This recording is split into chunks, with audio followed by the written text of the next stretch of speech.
오늘은 여러 학자, 작가, 선생님들의 역사 연구 자료 문헌을 참고로 우리 민족, 우리나라에 자리 잡고 있는 수많은 섬과 산 중에서 강화도와 만이산에 대해서 알아보고자 합니다.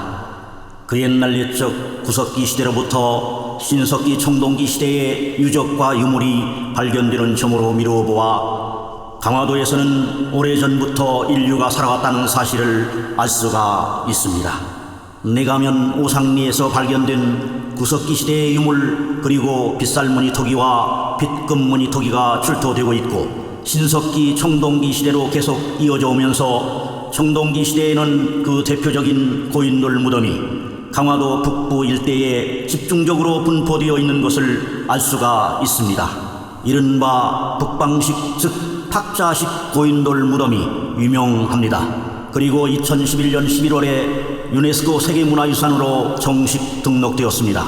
이 무덤들은 그 옛날 고조선 시대에 강화도에 살던 사람들 가운데 수장과 같은 지배층, 지도층 인물의 무덤으로 추정됩니다.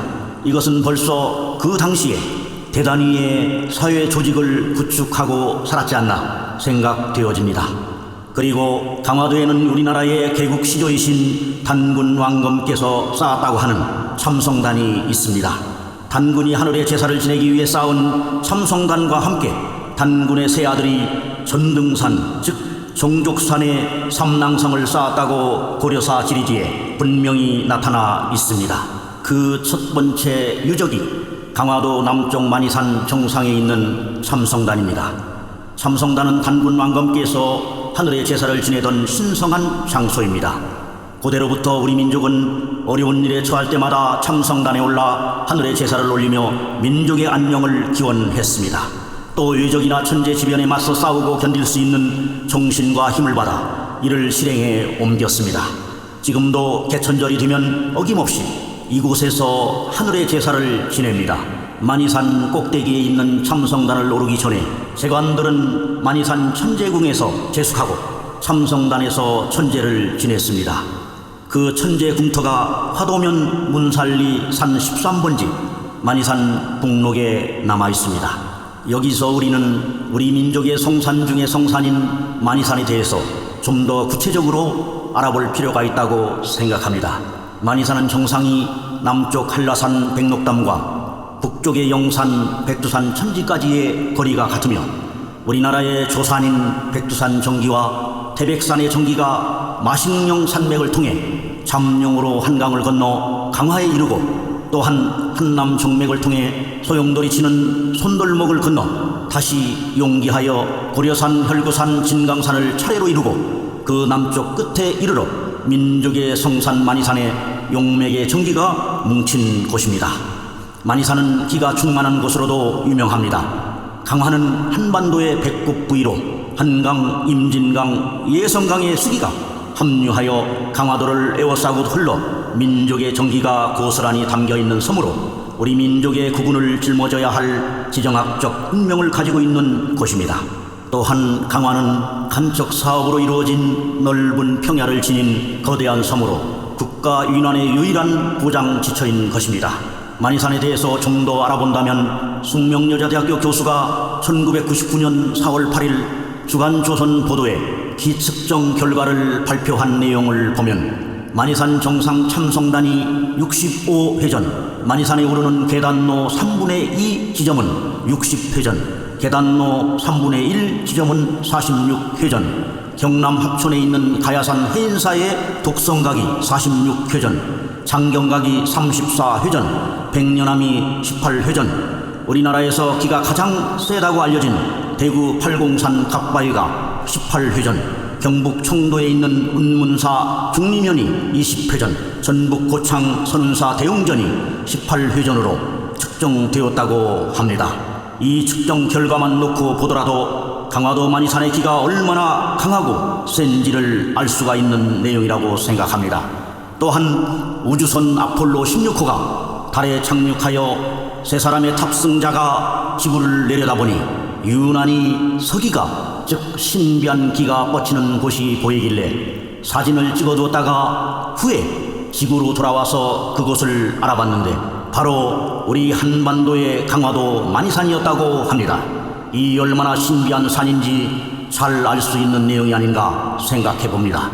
그 옛날 몇천 년 전에 과학 문명도 발달하지 않은 그 시대에 우리 민족의 시조이신 성조 단군 왕검께서 만이산 정상에서 한라산 백록담까지 거리와 백두산 천지까지 거리가 똑같은 강화 만이산에 삼성단을 쌓고 하늘에 제사를 올리며 우리 민족의 안녕을 기원하셨다는 사실을 놓고 볼 때 신비하고 불가사의한 내용 앞에 말로는 형용할 수 없는 놀라움을 금할 길 없습니다. 또한 조선 중기 1592년에 발생했던 임진왜란이 일어날 것을 미리 예측하고 토종 이지엄 선생을 비롯해서 조선 각지 묘향산, 금강산, 백두산, 삼각산, 계룡산, 구월산, 지리산 등 유명한 명산 대천에서 돌을 닦던 내노라 하는 도인들과 고승들이 왜란이 일어날 것을 30년 전에 예측을 하고 3년 주기로 만이산에 모여 국난 대책 회의를 개최한 것만 보더라도 만이산이 얼마나 중요한 산이었던가를 증명해주고 있는 것입니다. 그러면 다시 본론으로 돌아가서 강화도의 역사를 좀 더 살펴보기로 하겠습니다. 삼국시대로 거슬러 올라가서 기원전 18년 고구려에서 내려온 서선호의 아들 온조가 한강 유역에 백제를 세운 이후로는 강화도가 백제의 수도인 하남 위례성 즉 서울 풍납 토성의 관문의 역할을 했을 것입니다. 단군의 세 아들을 시켜 쌓았다고 하는 삼낭성은 처음에는 흙으로 쌓은 토성이었을 것입니다. 백제 시대 초기까지도 토성으로 사용되었을 것으로 추정되고 있습니다. 그 후 삼국시대 중후기에는 활석으로 성벽을 쌓고 내부를 흙으로 채우는 토석 혼축수법으로 축조되었을 것으로 추정됩니다. 한성 백제가 하남 위례성에 정도하던 시기에 서해안의 중심에 위치한 강화도는 고구려와 교류하거나 해양을 통해 해외 각지로 진출하는 전초 기지의 역할을 했을 것입니다. 이 시기에 강화도는 서해 대도로 알려졌습니다. 고구려는 395년에 광개토 대왕이 백제의 서울인 하남 위례성을 공격하기 위해 수군을 거느리고 관미성에서 전투를 벌였다고 삼국사기에 기록되어 있습니다. 당시 최대 격전지였던 것으로 알려진 관미성은 한강 어구인 강화도나 부근의 어느 섬일 것으로 추정되고 있습니다. 고구려는 396년에 강화 해역을 뚫고 아리수 즉 한강을 거슬러 백제의 하남 위례성 풍납토성을 함락시키고 백제 아신왕으로부터 항복을 받아냈습니다. 이 내용은 광개토 대왕릉비에 기록되어 있습니다. 백제는 이로써 한강 이북 58개성 700촌을 고구려에 내줘야 했습니다. 강화도는 남하하는 고구려와 가장 먼저 부딪히는 접전 지역이었습니다. 475년 장수왕은 3만 대군을 이끌고 백제를 공격합니다.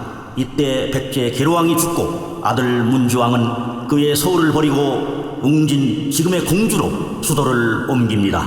이로써 한강 유역은 모두 고구려 땅이 되고 맙니다. 이때 강화도의 이름은 혈구군 또는 갑비고차라고 불렀습니다. 교동도는 고목 근현이라 했습니다.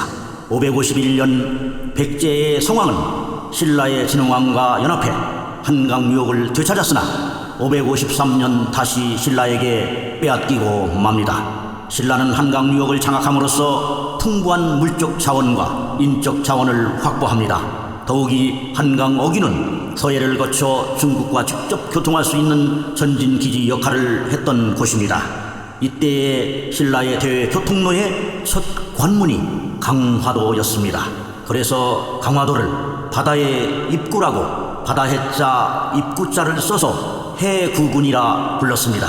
896년에서 897년에는 숭령 토산, 임강 장단, 인물 풍덕, 공암 양평, 검포 김포, 혈구 강화 등 한강 하류 지역을 복속시켰습니다.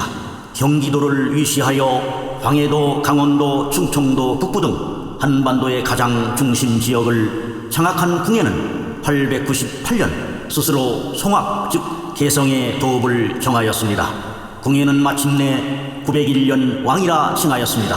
904년 국호를 마진이라 하고 905년에는 도읍을 철원으로 옮기고 911년에는 국호를 태봉이라 하였습니다. 궁예는 고구려를 계승한다는 명분으로 나라 이름을 후고구려라 일컫기도 하였습니다. 후삼국 시대 강화도 일대에서 활동하던 해양 세력을 장악하고 있던 왕건은 개성에서 고려를 건국합니다. 고려 태조 왕건은 혈구진을 거점으로 서해를 무대로 해상 활동을 하면서 세력을 키워나갔습니다. 918년 6월 왕건은 궁예를 몰아내고 여러 부장들로부터 추대되어 왕위에 오른 다음 고구려를 계승한다는 명분으로 국호를 고려라 칭하였습니다. 고려시대에는 강화도에서 우리 민족이 잊지 못할 역사가 전개되었습니다. 고려 고종 18년 즉 1231년 몽골 후에 원나라로 칭하게 되는 몽골로부터 침략을 당했고 다음 해인 1232년 고종은 왕실 귀족을 비롯한 조정 관료들과 함께 모두 강화도로 천도하였습니다. 그 후 원종 11년 1270년에 개경 즉 개성으로 환도할 때까지 39년 동안 몽골군과 대치하면서 나라를 지킨 파란만장한 역사가 바로 그것입니다. 이때부터 강화도는 강도로 불렸습니다. 이 시기에 고려 사람들은 강화도 남쪽 만이산 꼭대기에 참성단을 다시 쌓아 하늘과 단군 성조에게 제사 지내면서 우리 민족을 하나로 뭉치게 하고 국난을 당한 나라를 지키게 해달라고 기원을 올렸습니다. 조선시대 인조는 1627년 금나라 3만 군사의 침략을 받고 평복 차림으로 강화도로 피신하여 100일 동안 머무른 적이 있는데 이 사건이 바로 청묘호란인 것입니다.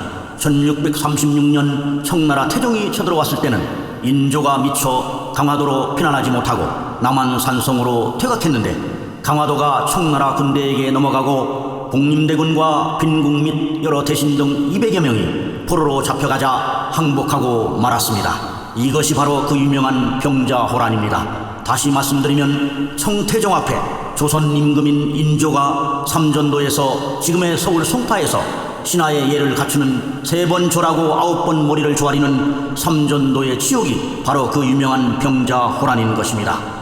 강화도가 함락되고 왕자 일행이 적에게 사로잡혔다는 소식이 전해지자 인조도 최명길 등의 주화파의 주장에 따라 항복을 결심하고 남한산성에서 내려와 삼전도 지금의 송파에 주둔하고 있던 청태종 진영에 수항단을 설치하고 추운 한겨울에 항내 즉 항복의 예를 올리고 신하의 맹세를 하였습니다.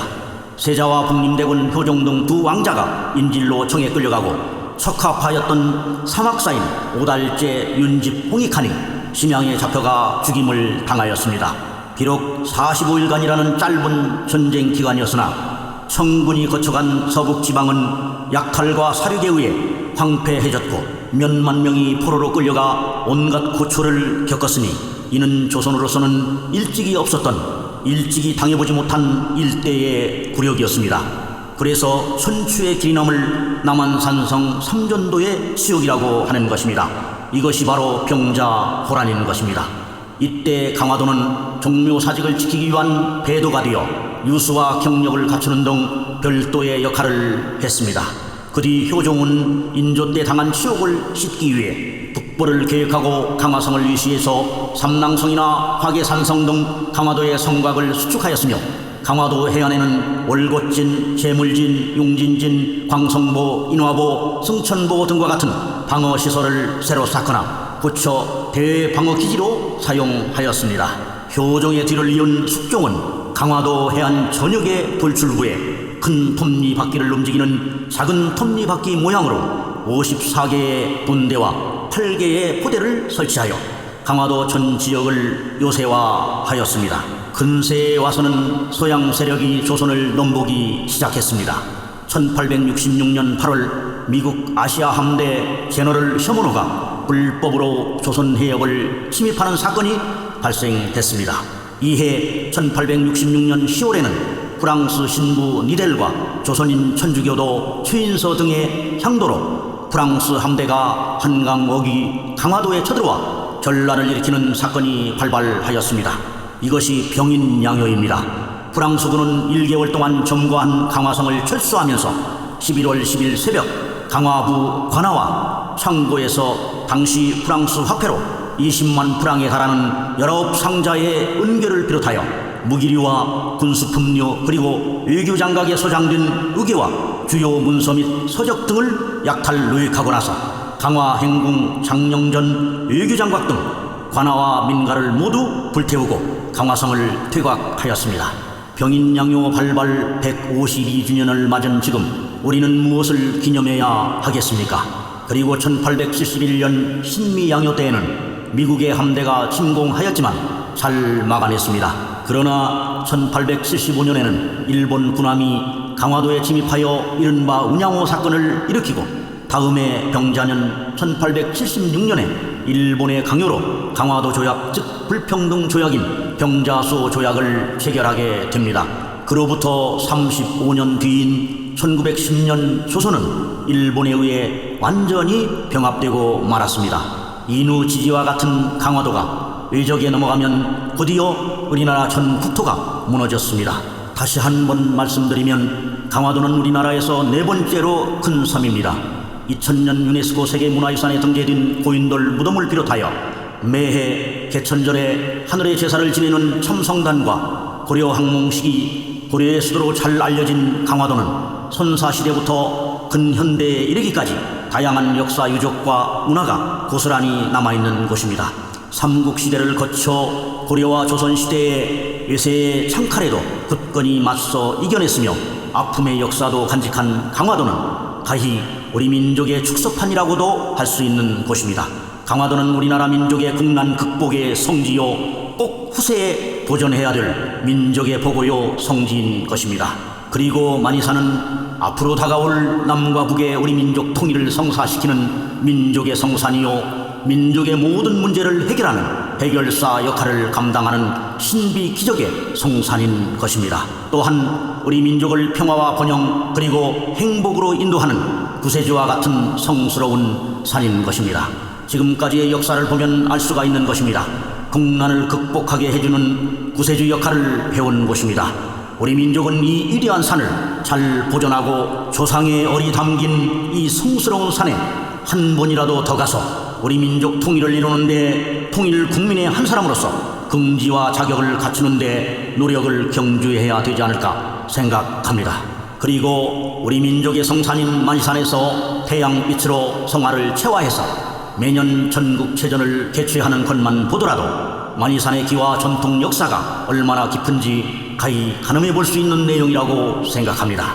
단군 왕검 시조 할아버지를 비롯한 수많은 조상님들이 하늘 앞에 올린 지성이면 감천이라는 정성의 공덕에 힘입어 우리 민족이 분단은 되어 있지만 지금까지 기나긴 역사를 지탱해오고 있는 것입니다. 세상에 공짜란 없다고 했습니다. 몇천 년 전부터 하늘 부모님 앞에 정성 올린 단군 시조 할아버지의 공적이 있기에 우리가 이렇게 잘 살고 있지 않나. 이제부터는 단군 할아버지를 비롯한 조상님들의 공덕을 거울 삼아 하늘을 잘 모시고 우리 민족 통일을 이루는 일에 앞장서야 될 줄 믿습니다. 그리고 만이산이 기가 좋고 세다고 해서 길을 받으러 가는 게 아니라 수천 년 동안 만이산의 정기를 뽑아 썼으니까 이제부터는 하늘 부모님 앞에 정성을 들여 만이산의 기운을 북돋아 높여주는 주인의식을 가지고 살 때가 왔다고 생각합니다. 더 나아가 만이산을 천성산으로, 더 나아가 천조성산으로, 더 나아가 천여천복 천조성산으로 성격 재창조해서 우리 민족 통일을 위해 선진해 가야 될 하늘천복 하늘운세 시대가 도래했다고 생각합니다. 천성산이란 하늘의 성스러운 산이란 뜻이고 하늘이 모든 일을 성사시켜주는 산이란 뜻입니다. 천조성산이란 하늘 조상의 성스러운 산이란 뜻이고 하늘 조상이 하늘 앞에 정성을 들여 하늘님께서 모든 일을 만사형통하게 해주신다는 뜻입니다. 천여천복 천조성산이란 하늘 앞에 조상들이 교회 도리를 다해 올려 후손들이 하늘 천복을 받고 살아가며 모든 일들이 만사형통하게 해주시고 모든 일들이 성공하게 된다는 뜻을 담고 있습니다. 또한 하늘 앞에 교회 도리를 다해 올리게 되면 천복을 받고 살게 되고 하늘님과 하늘의 조상들께서 모든 일들을 이루어 주신다는 뜻도 들어있는 것입니다. 아무튼 이보다 더 좋은 말과 이름이 있다면 붙여주셔서 우리 민족의 앞날에 번영과 평화와 행복에 기여해 주시고 남과 북의 통일을 이루는데 공헌해 주시면 감사하겠습니다. 더 나아가 인류의 행복, 세계 평화를 달성하는데 최고의 노력을 경주해 주시면 더할 나위 없는 영광으로 생각하겠습니다. 끝으로 훌륭하신 여러분들께서 가족 친지분들과 같이 우리 민족의 국난 극복의 성지인 강화도와 민족의 성산으로 단군 왕검 시조 조상님의 어리 담긴 만이산을 꼭 방문하셔서 좋은 기도 마음껏 받으시고 맛있는 음식도 많이 잡수시고 무병장수하시면서 가정의 평안과 행복을 누리시며 우리 민족 통일의 대업을 이루어 영원무궁 천복을 누리고 살아가는 위대하고 성스러운 여러분들 되시기를 하늘 부모님과 단군 시조 조상님께 기원정성 올리면서 강화도와 만이산에 대한 소개 말씀을 이것으로 마치겠습니다. 여러분 감사합니다.